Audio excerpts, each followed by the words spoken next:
भाजपा पलूस कडेगाव विधानसभा मतदारसंघातील बूथ प्रमुख संमेलन पलूस येथे संपन्न। येत्या 18व्या लोकसभा निवडणुकीच्या अनुषंगाने सांगली लोकसभा मतदारसंघातील पलूस कडेगाव विधानसभा मतदारसंघातील बूथ प्रमुख संमेलन आयोजित करण्यात आले होते। या संमेलनामध्ये येत्या लोकसभा निवडणुकीच्या अनुषंगाने सविस्तर चर्चा झाली। उपस्थितांशी मोकळा संवाद साधला। आगामी लोकसभा निवडणुकीमध्ये पूर्ण ताकदीनिशी प्रचार करण्याचा निर्धार सर्वांनी केला।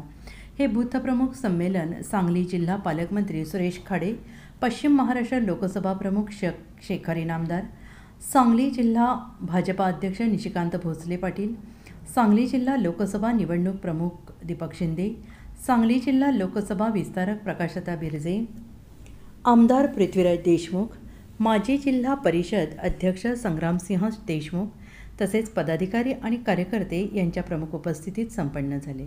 Bureau report SBN Marathi, Sangli.